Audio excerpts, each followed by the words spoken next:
Halo gengs, balik deui jeung Abe Channel anu seperti biasa channel yang akan selalu membuat kalian anteng seanteng-antengnya hingga lupa berkedip. Semakin berat gengs perjalanan si agen pasca kebakaran rumah klien kemarin. Yang belum nonton episode satunya, link ada di deskripsi atau bisa langsung kunjungi channelnya. Kualitas seseorang bukan dari apa yang dia kenakan, tapi dari apa yang dia ucapkan, yang dia lakukan, dan yang dia kerjakan. Bagaimana cara si Lockwood, Lucy, dan si George menghadapi situasi sulit yang akan mereka hadapi. Supaya tidak nyangkolong karena waktu, kita geder aja langsung ke filmnya.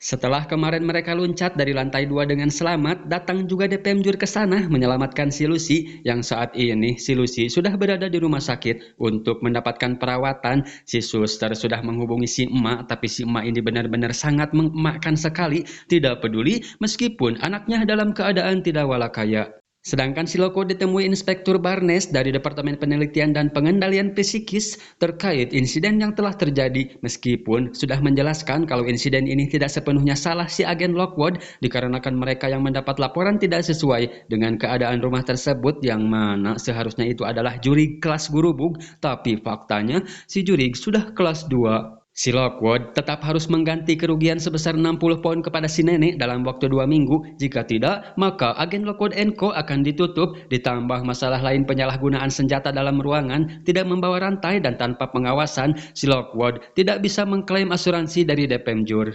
Mengingatkan kembali ya gengs, kalau DPM Jur itu adalah Departemen Pemburu Jurig. Pay up or get shut down.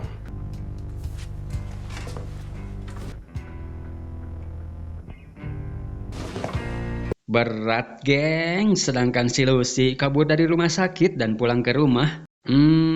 Jadi kesalahannya karena mereka meninggalkan si George. Padahal si George bukan terlambat atau talangke, melainkan sedang menganalisa jurig seperti apa yang akan mereka hadapi di rumah si nenek. Sih mata ketong gurung gusuh, dan terbukti ada secuil koran dari beberapa objek yang sedang si George teliti, di mana foto di koran itu ternyata adalah jurig yang menyerang mereka, dan si George menjelaskan kalau dia adalah artis tahun 80-an yang sedang naik daun, namun secara ujug-ujug menghilang dari peredaran. Dan si Lucy menemukan mayatnya berada di balik dinding rumah si nenek. I'd say like a house on fire. Si Lockwood pun pulang, tapi sepertinya dia menyembunyikan kejangarannya seraya akan mandi dan membahas semuanya nanti saat sarapan. Sementara si Lucy yang kembali ke kamarnya dan cincin yang sempat dia ambil dari mayat yang ditemukan di rumah si nenek mencoba mencari tahu apa yang terjadi di kala itu. Ongkoh minta tulung sateh tapina kalah nyerang wae, dasar jurig si bujurwi. Lucy. Sadar si Lucy sudah terkeum di bak mandi. Itu pun berkat si George yang menyadarkannya. Setelah disalin, si Lucy yang kangen dengan si Nori karena kejadian ini hampir mirip dengan kejadian saat bersama si Nori saat masih berseragam si Bebel Jacob mengirimnya surat memberitahukan kalau sesuai janjinya sekarang si Lucy sudah berada di London, yang meskipun bukan di Peters atau Rothwell. Sementara si Lockwood yang sudah selesai mandi sambil sarapan, mereka membahas kejadian tadi wengi yang sudah tersebar luas beritanya berada di halaman utama koran. Imbasnya banyak klien yang membatalkan kerjasama. Si George sangat yakin kalau semua ini karena si Lockwood yang menerima si Lucy, mengira kalau si Lucy sudah stres parah karena mandi menggunakan pakaian lengkap disekak balik.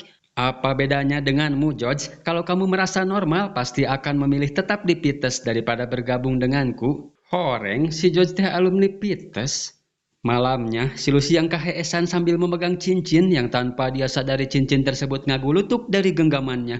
Dan yang terjadi... Wah, ini sih sudah bisa dipastikan ya, gengs. Kalau sumber si jurig ini ada di cincinnya, bukan mayatnya. Si jurig yang ujug-ujug berada di atas si Lucy tetap cocorowokan, yang padahal si Lucy sudah mewanti-wanti kalau si jurig menyakitinya, maka si Lucy tidak akan bisa menolongnya.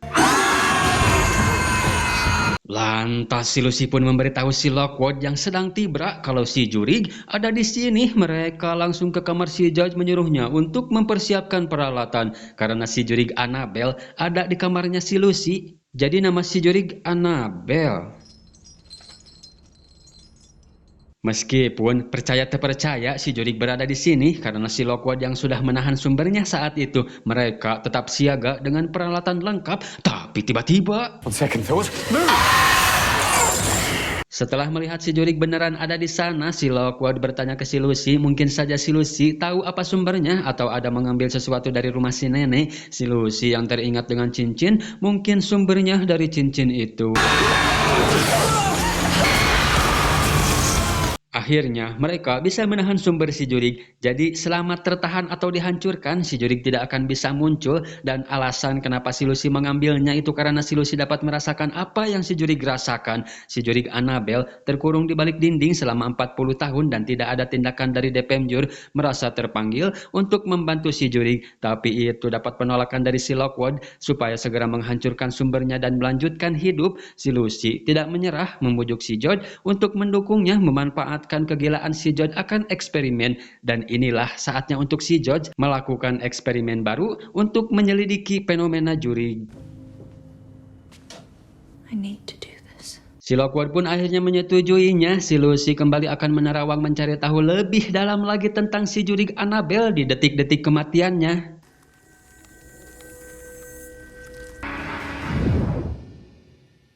Si Lucy mendengar lantunan rebana di dalam ruangan di mana lagu yang sedang diputar merupakan lagu favorit mereka. Sepertinya si Annabelle dengan kekasihnya, dan tiba-tiba saja si Lucy berdiri seraya kerasukan jin Saritem yang sangat-sangat kesanguan. Di tengah kesanguannya, si Lucy seperti merasakan bengek yang luar biasa hingga tidak mampu untuk bernapas.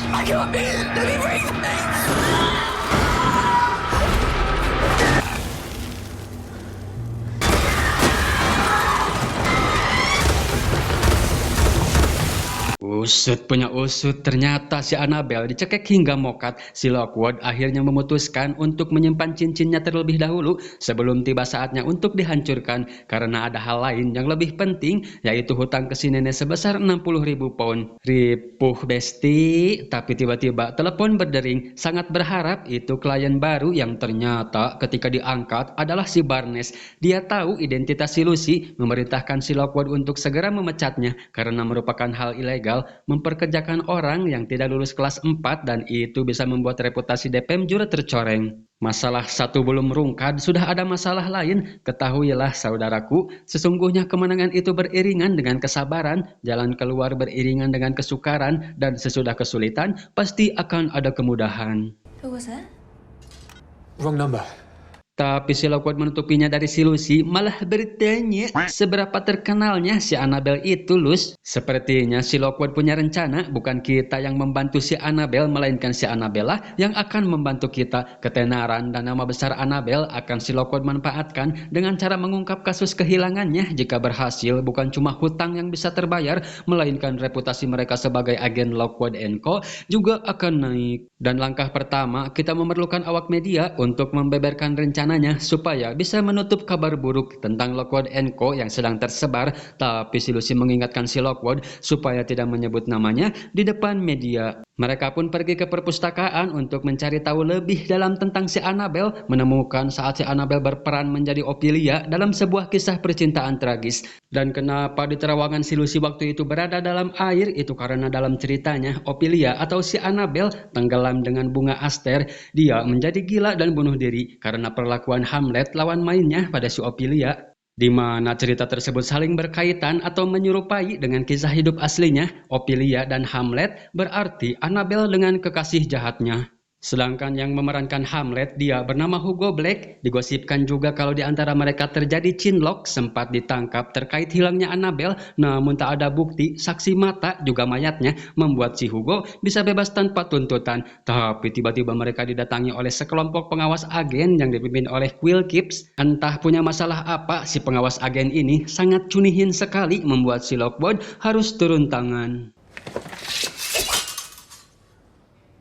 Her name's Lucy. My name's Lockwood.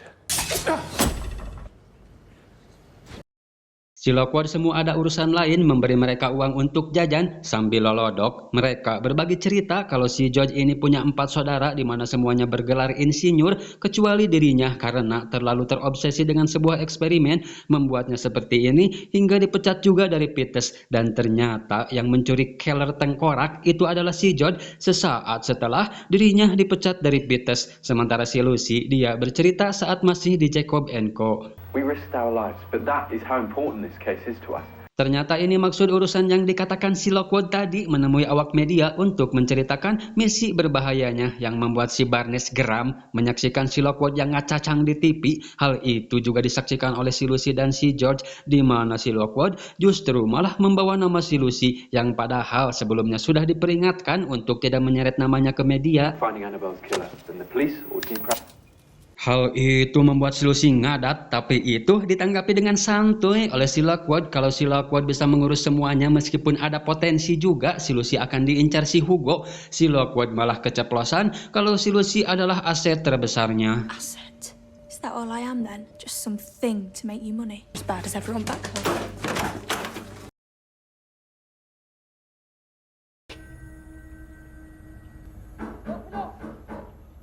Ya, tiba-tiba ada yang mengetuk pintu. Ternyata itu asistennya si Barnes datang ke sana untuk meminta si Lucy ikut dengannya. Yang ternyata mereka dibawa ke kantor Depemjur untuk diinterogasi terkait si Annabelle. Secara paksa si Lucy disuruh untuk berkomunikasi dengan si Annabelle dengan menghadirkan sebuah hologram si Hugo untuk mendapatkan bukti kalau dia memanglah bersalah. Tapi itu tidak bisa si Lucy lakukan dengan cara-cara seperti ini, meminta si Barnes untuk mengeluarkannya dari tempat ini.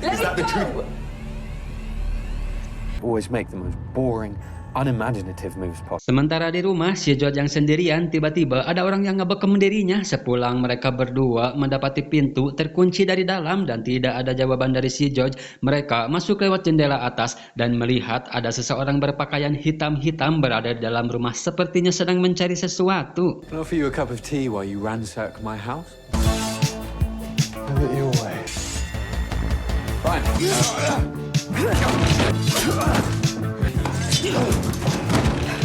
Adu mekanik pun tak bisa mereka hindari sedangkan si Lucy mencari keberadaan si George. Setelah ketemu mereka bergabung untuk menghadapi si bangsat. Tapi sayang si bangsat kabur lewat jendela. Lantas mereka pun menaruh curiga dengan yang si bangsat incar, yaitu cincinnya si Annabelle. Dan benar saja ketika dicek cincinnya sudah raib, membuktikan kalau cincin itu memanglah sangat berharga, satu-satunya bukti yang bisa mengusut kasus ini. Di samping adat-adatannya si Lockwood, si Lucy justru malah menunjukkan ekspresi yang berbeda dan ternyata You haven't. You lunatic. The ring? You didn't. What the f... untung si Lucy waktu itu sempat ngambil cincinnya ya gengs. Gimana, makin seru gak nih ceritanya? Aya tuh sih anu penasaran keneh, cik komen atuh. Jangan lupa subscribe juga. Da bager kasep geulis soleh solehah omatnya. Subscribe bager sok. Bye bye.